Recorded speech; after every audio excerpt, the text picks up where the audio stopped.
30 दिसंबर की अलसुबह हरियाणा रोडवेज की bus driver Sushil Kumar 4:25 पर हरिद्वार से दिल्ली की ओर अपने साथ कंडक्टर परमजीत सिंह समेत कुछ सवारियों को लेकर निकलते हैं। लगभग 5:30 बजे जब वह मोहम्मदपुर जाट गांव जो रुड़की के पास पड़ता है वहां पहुंचे, तभी देखते हैं दिल्ली से हरिद्वार आने वाली लाइन पर एक कार तेजी से आकर डिवाइडर से टकराकर सुशील कुमार जिस लाइन पर चल रहे थे उस लाइन पर आ जाती है। सुशील कुमार बचाव में अपनी बस को साइड में लगा देते हैं और बस से उतरकर कार की तरफ जाते हैं। तभी वो देखते हैं कि कार की विंडशीट को तोड़कर एक लड़का बाहर आ रहा है। इसने ऊपर कुछ नहीं पहना है, नाक से रक्त बह रहा है और कार में धीमे धीमे आग लगनी शुरू हो चुकी है। सुशील कुमार कार के पास जाकर देखते हैं कि कहीं कोई और तो नहीं है कार के अंदर। वह लड़का मना कर देता है, बोल देता है कि मैं सिर्फ अकेला हूँ, मेरा नाम ऋषभ पंत है, मैं इंडियन क्रिकेटर हूँ। सुशील कुमार क्रिकेट नहीं देखते हैं तो वो ऋषभ को पहचान नहीं पाए, पर पास खड़े परमजीत सिंह ने ऋषभ को पहचान लिया। उन्होंने जल्दी से ऋषभ को कंबल दिया, एम्बुलेंस बुलाई और ऋषभ को हॉस्पिटल के लिए रवाना कर दिया। इतनी देर में कार जलकर राख हो चुकी थी। सुबह होते होते भारत में इस बात की पुष्टि हो चुकी थी कि ऋषभ पंत की कार दुर्घटनाग्रस्त हो गई है और वो बुरी तरह से घायल हो चुके हैं। महान फुटबॉलर पेले का निधन, प्रधानमंत्री मोदी जी की माता का निधन और ऋषभ के इस एक्सीडेंट की खबर 30 दिसंबर की सुबह कई मनहूस खबरों के साथ आई थी, लेकिन दोपहर होते होते ये डॉक्टर ने साफ कर दिया था कि ऋषभ अब खतरे से बाहर हैं, बस कुछ मामूली चोटें आई हैं। हालांकि अभी MRI स्कैन करवाना बाकी है। दुर्घटना के बाद से ही लोग ये कयास लगा रहे हैं कि आखिर ऋषभ अकेले हरिद्वार क्यों जा रहे थे, उनका ड्राइवर कहाँ था। इस पर एम्बुलेंस के ड्राइवर बताते हैं कि जब वो ऋषभ को हॉस्पिटल लेकर जा रहे थे तब उन्होंने ये सवाल पूछे।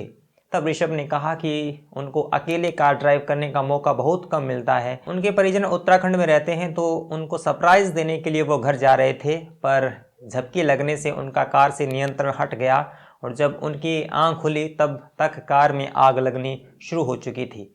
पास ही की CCTV फुटेज में कार के एक्सीडेंट को देखा जा सकता है। चश्मदीदों के अनुसार कार की रफ्तार बहुत तेज थी, लगभग 100 किलोमीटर प्रति घंटा से अधिक रही होगी, जिसके कारण इतना भीषण दुर्घटना का ये मंजर सामने आया। फुटेज में कार की गति का अंदाज़ा लगाया जा सकता है।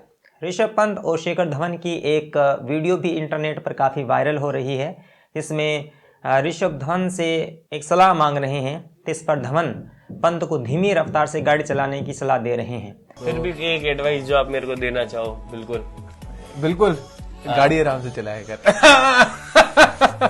ठीक है, मैं आपकी एडवाइस लेता हूँ, ये मैं गाड़ी आराम से चलाऊंगा। दरअसल धवन की बात से मालूम होता है कि पंत सामान्यतः तेज रफ्तार से ही कार चलाते होंगे। यहाँ हम समझ सकते हैं कि सीनियर्स की राय कितनी महत्वपूर्ण होती है। कुछ समय पहले ही कार दुर्घटना में भारत के जाने माने बिजनेसमैन साइरस मिस्त्री की मृत्यु हो चुकी है। हालांकि ऋषभ काफी भाग्यशाली थे कि इतनी भीषण दुर्घटना में उनको ज्यादा चोटें नहीं आई, वो सुरक्षित हैं। लेकिन जिस तरह का दृश्य दिख रहा है और बाद में गाड़ी की स्थिति दिख रही है, उसे देखकर कहना मुश्किल है कि इसमें सवार सुरक्षित रहा होगा। हालांकि सीट बेल्ट का लगा होना इसके पीछे का बड़ा कारण बताया जा रहा है कि ऋषभ बच गए। कार के आगे से पूरे परखच्चे उड़ गए हैं, कार जलकर राख बन चुकी है। उनकी कार मर्सिडीज में कुछ 6 एयरबैग्स हैं, जिनमें 2 आगे, 2 पीछे, 2 साइड में है। संभव है कि ऋषभ इन्हीं सुरक्षा सुविधाओं की वजह से ही बच पाए होंगे। इस दुर्घटना के बाद कुछ लोग कार की सुरक्षा को लेकर सवाल उठा रहे हैं। मेरा मत है कि इस ऋषभ के एक्सीडेंट को देखकर लगता है कि इतने भीषण एक्सीडेंट के बाद भी अगर ऋषभ सुरक्षित हैं तो इससे बढ़कर कोई वाहन क्या दे सकता है। कार कंपनी भले ही कितनी ही सुरक्षा पुख्ता कर दें, यदि हम सचेत होकर ड्राइव नहीं करेंगे तो सुरक्षा की गारंटी कोई नहीं ले सकता।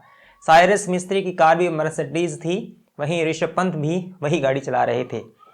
इस दुर्घटना के बाद जो मोटी मोटी बातें समझ में आ रही है वो ये कि हमेशा जब भी कार चलाएं सीट बेल्ट जरूर पहने। निरंकारी गुरु बाबा हरदेव की मृत्यु कार एक्सीडेंट में सीट बेल्ट न पहनने के कारण हुई थी।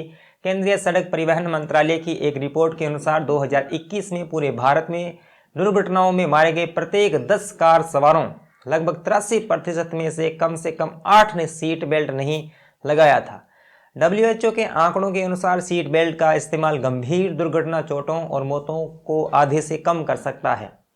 ऋषभ की जान सीट बेल्ट के साथ साथ एयरबैग्स के खुलने से भी बची है। तो जब भी कोई कार खरीदे उसमें इस बात का विशेष ध्यान रखें कि कार में कितने एयरबैग्स हैं, क्योंकि साइरस मिस्त्री की कार एक्सीडेंट में मृत्यु का कारण पीछे की सीट पर एयरबैग्स का न होना था। हालांकि नितिन गडकरी ने भारतीय कार निर्माता कंपनियों को सख्त आदेश दिए हैं कि वो भारतीय कारों के निर्माण में सुरक्षा का पूरा ध्यान रखें। इसके साथ साथ रात के समय में लंबी यात्रा के दौरान अगर आप ड्राइव कर रहे हैं और आपको नींद आ रही है तो पेट्रोल पंप, ढाबे के पास या कोई भी स्थान हो वहाँ पर रुककर अपनी नींद पूरी कर लें, फिर ड्राइव करें, क्योंकि नींद में दुर्घटना के अनेक केस देखने को मिलते हैं और वो संभावना बढ़ जाती है।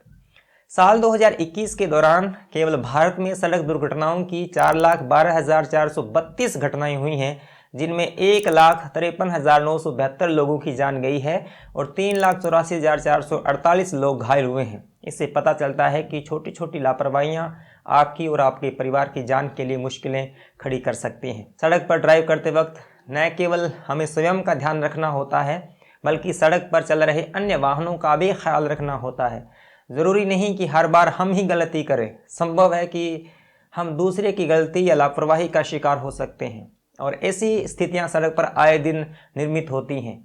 जो ड्राइव करते हैं वो ऐसे अनुभवों से वाकिफ़ हैं। ऐसे में स्वयं तो सचेत रहें ही, दूसरे के प्रति भी सजग रहें। बाकी ऋषभ का इलाज चल रहा है, उम्मीद करते हैं कि वो शीघ्र स्वस्थ होकर कमबैक करें और भारतीय क्रिकेट में अपने खेल को जारी रखें। उनके लिए यह मुश्किल वक्त है, वो नौजवान है, इस संघर्षपूर्ण समय से निकलकर निखरेंगे, ऐसी हम आशा करते हैं। यह वीडियो कैसा लगा ज़रूर बताएं, कमेंट बॉक्स में अपनी राय दें और यह चैनल पर कंटेंट पसंद आता है तो इस चैनल को सब्सक्राइब कर लें और आप सबको 2023 मुबारक हो। बहुत बहुत शुक्रिया। सब्सक्राइब कीजिए कुमार शाम यूट्यूब चैनल को और बेल आइकन भी दबाना न भूलें।